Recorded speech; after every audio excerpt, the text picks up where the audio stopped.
자, 민주당이요. 오늘 왜 출제냐면 새로운 지도부를 뽑는 겁니다. 민주당 전당대회가 오후 1시에 이제 개회를 하게 됩니다. 지금 몇 시죠? 자, 얼마 남지 않았군요. 10여 분 남았는데 새로운 지도부를 선출하게 되는 겁니다. 자, 이재명 후보 어대명 기류 계속 이어지고 있어서 대표에 제일 가깝지 않느냐, 유력하지 않느냐 이런 얘기 나오고 있습니다. 어제 경기 서울 수도권 경선에서마저도 이 압승을 했습니다. 자, 어제 현장 한번 가보도록 하겠습니다.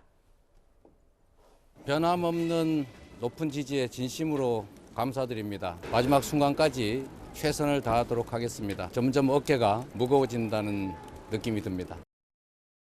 전국 대의원들에게 여러 가지 형태로 당의 정체성 그리고 당의 미래에 대해서 호소를 해왔으니까 아마 우리 전국 대의원 동지들께서 호응을 해주실 거라고 기대를 하고 있습니다. 야구로 치면 9회 말 투아웃 상황입니다. 말로 홈런 치고 내려갈 수 있도록 마지막까지 최선을 다하겠습니다.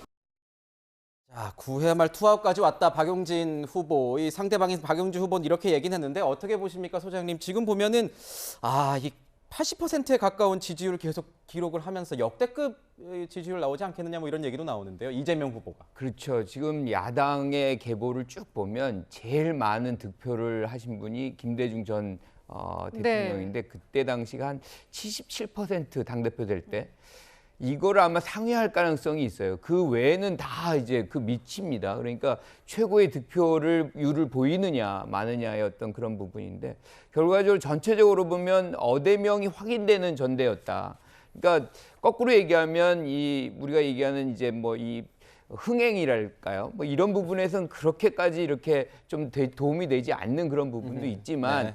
이렇게 몰릴 수밖에 없는 거는 결과적으로는 이재명 후보가 구심력을 확보해서 정부 여당을 견제할 수 있는 유일한 카드다라고 지금 야당을 지지하는 분들은 지금 믿고 있는 겁니다. 아하. 그래서 네. 아마 오늘 이제 당대표에 당선이 되면 사실은 어깨가 굉장히 무거울 거예요. 네. 그러니까 많은 시선들이 오고 본인이 해야 될 일들이 앞에 그냥 첩첩 쌓여 있기 때문에 그걸 이제 헤쳐나가는 그런 모습을 보여야 되는 그런 과제가 있는 거죠. 그래서 지금 며칠 전에 어제죠. 어제도 이제 얘기하건데 어깨가 굉장히 무겁다. 뭐 이런 얘기를 계속 반복적으로 해요. 그만큼 할 일이 많다는 거죠. 지금 더욱이 지금 정부 여당이 뭔가를 잘하고 있다 그러면 사실은 그런 부분들이 조금 더 덜 할 텐데 이제는 정부 여당도 굉장히 어려운 상황이고 국민들도 거기에 대해서 굉장히 피곤감을 지금 느끼고 있거든요. 그러면 지금 야당에게 더 많은 관심을 갖게 될 수밖에 없어요. 이렇게 되면 지금 이재명 당대표가 이제 되면 더 많은 일을 해야 되는 것이고 이럴 때 과거로의 어떤 회귀 예컨대 이념정당으로 회귀 이런 것들은 사실 국민이 원하는 바가 아닙니다. 지금 민생이 굉장히 어렵죠. 그러니까 실용성과 중도성을 강화하고 통합을 강조하고 다행히 이제 당선이 되면 곧바로 이제 문재인 전 대통령을 만난다고 해요. 사실은 어떻게 보면 통합이라는 그 부분을 정면으로 이제 뚫고 가겠다는 그런 메시지로 저는 읽히고 있는데 이런 부분들을 실질적으로 실행을 하고 제일 중요한 거는 지금 제1당입니다. 어떻게 해도. 민생 입법이라든가 여기에 기대하는 부분이 굉장히 많아요, 국민들은. 네. 이런 것들을 차근차근히 실행하게 되면 지금 이렇게 논란에 빠져 있는 여당과 대비되면서 더 많은 구심력을 확보할 수 있지 않을까 이렇게 생각합니다. 네. 네, 그렇군요. 지금 이제 오늘 결과가 나올 텐데 마지막 남은 관전 포인트 하나는 이제 대의원 투표 많은 분들이 이야기하십니다, 변호사님. 대의원 투표 결과가 뭔가 기존과는 다른 분위기가 나올 수도 있는 겁니까? 사실 대의원 투표, 특히 이제 대의원들 같은 경우에는 굉장히 전략적인 투표를 하시는 예. 분들이기는 합니다. 지금 너무 좀 이재명 의원 쪽으로 쏠려 있는 거 아니냐라는 이제 분위기가 있기 때문에 전략적 투표가 나오지 않겠느냐라는 예측도 조금씩 나오고 있고요. 그 부분에 대해서 박용진 후보가 좀 기대를 거는 것 같기는 합니다. 네. 하지만 대의원 투표라고 하더라도 그게 권리당원의 투표와 뭐 완전히 벗어날 것이다라고 예측하시는 분들은 많지 않고요. 다만 이제 비율 면에서 조금은 다소 차이가 날 수는 있겠지만 그렇다고 하더라도 큰 틀에서 본다면 이재명 후보가 70% 후반 또는 80%를 넘는 정도의 득표율이 나올 수도 있다는 것. 그래서 압도적으로 당선될 수 있다는 면에 대해서는 대부분이 공감을 하시는 분위기이긴 합니다. 그렇군요. 그런데 이건 어때요? 최고위원 경선에서 보면은 지금 고민정 후보를 제외한 최종 5명의 당선권에서 고민정 후보를 제외한 4명이 다 친명계다. 뭐 이런 얘기가 나오고 있습니다. 그런데 뭐 최고위원 선거는 1인 2표잖아요. 네. 그래서 또 혹시 모른다, 막판의 결과 모른다 이런 얘기 나오는데 친명계색으로 갈까요? 어떻게 보십니까? 일단은 어제까지 나온 결과로 봤을 때는 지금 5분이 당선권인 최고위원들이 추려지기는 했습니다. 그것도 사실 큰 틀에서 벗어나지 않을 거라는 예측들이 많이 있는데요. 왜냐하면 오늘 남은 것이 사실 권리당원 투표 말고 그 일반 국민 여론조사하고 그리고 이제 대의원 투표가 남은 것이기 때문에 지금까지 받아왔던 그 권리당원의 투표들, 그다음에 일반 국민의 1차 여론조사 결과에서 크게 벗어나지는 않을 것이다라는 이제 분석들이 많습니다. 사실 그렇게 된다면 최고위원 5분 중에 이제 4분이 소위 말하는 친명계의 가능성이 높게 되고요.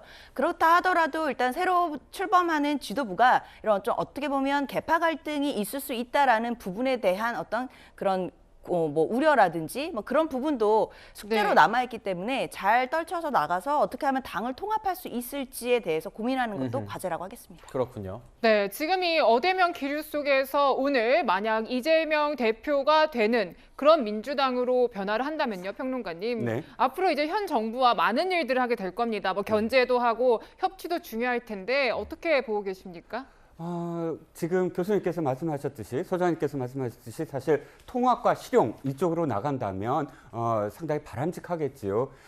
실제로 이재명 후보가 지난 대선 경선에서 보면 자신이 가장 아끼고 주장해왔던 좀 더 이념 성향이 강한 정책이었던 기본소득 이런 것도 다 버려가면서 무엇이든 다 흡수할 수 있다라는 그런 논리로 실용적인 어떤 그 모습을 보여왔습니다. 그런데 문제는 지금부터가 여러 가지 어떤 변수가 있다는 거예요. 즉 사법 리스크, 자신에게 닥쳐오는 사법 리스크를 어떻게 대처할 건가? 이걸 정치적으로 대처를 할 거냐? 아니면 개인적인 어떤 정말 리스크로 떠안을 거냐? 당연히 야당, 제1야당의 당 대표가 됐는데 정치적으로 익힐 가능성이 크고 그것 때문에 당헌 80조도 지금 개정을 한 상태입니다. 그러면 사법 리스크를 고스란히 이것을 정치적인 그런 그 해법으로 만약에 응대를 한다면 당연히 전국은 경색될 수밖에 없다. 그럼 대여투쟁, 정권투쟁 쪽으로 갈 가능성도 배제할 수 없는 거 아닙니까? 왜냐하면 이건 정치 보복이다. 이런 어떤 프레임으로 또 이렇게 갈 수 있는 어떤 상황이 있기 때문에요. 그리고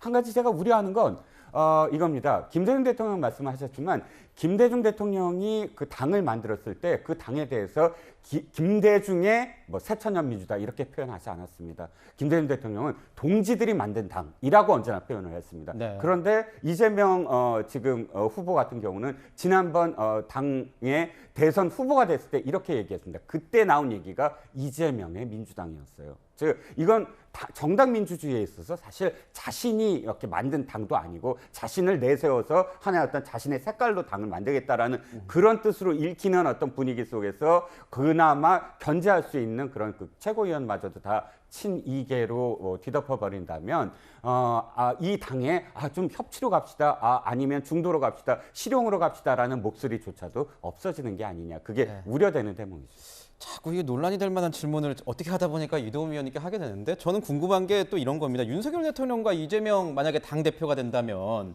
어떻게 관계를 가져갈 것이냐 좀 궁금하기도 해요. 지금 대선 그리고 지방선거 이제 국회에서 맞붙으면 3라운드 다 여야의 어떤 대표로서 붙게 되는 건데 대통령실 여당의 반응은 어떨까요? 아직 나오진 않았지만 만약에 이재명 대표가 된다면 여당 대통령실로서는 어떻습니까? 윤석열 대통령도 그렇고 민주당도 전체적으로 보면 저는 협치의 의지가 있다고 생각합니다. 지난주였던가요? 김진표 국회의장이 대통령실에서 이제 그 대통령 그리고 이제 부의장단해서 같이 만찬을 하면서 협치하기로 하고 또 그래서 곧바로 문재인 전 대통령 사저 앞에서의 그 경호 범위를 넓히면서 시위를 좀 물리는 이런 그 합의까지 있지 않았습니까? 또 지난 5월 제가 16일로 기억을 하는데 그 윤석열 대통령이 취임 후 처음으로 국회에서 시정연설을 할 때 야당 의원들이 많이 박수 보내줬고 그 연설이 끝나고 퇴장할 때 다 일일이 악수를 하면서 윤 대통령이 야당 의석까지 가서 악수를 했습니다.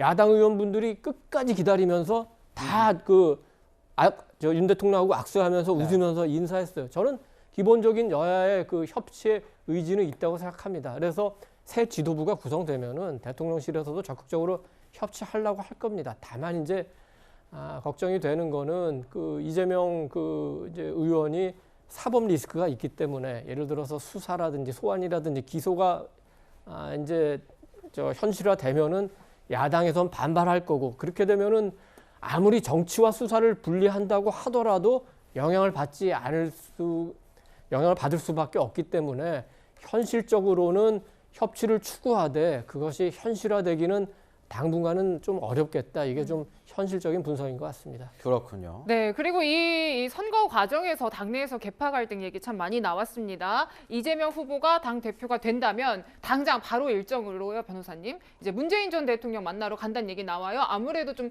통합에 방점을 찍는다는 해석 나오는데요. 그렇습니다. 이번 전당대회를 이제 기점으로 해서 어떻게 보면 친명이냐, 뭐 비명이냐 이런 얘기들이 네. 언론에서도 굉장히 많이 나왔습니다. 사실 민주당 당내에서 본다면 뭐 친명, 비명 이렇게 나눠지는 계파가 선명하게 있다라고 보긴 좀 어려운 상황이긴 하거든요. 하지만 대선과 지선을 거치고 그 이후에 책임론들이 떠오르면서 분명히 이제 친명 의원들과 이제 비명 의원들 간에 약간의 갈등 양상들이 보이는 부분들은 있습니다. 네. 그렇지만 그런 부분들이 엄청나게 긴 시간을 뭐 두고 감정의 골이 겹겹이 쌓여온 그런 상황은 전혀 아니거든요.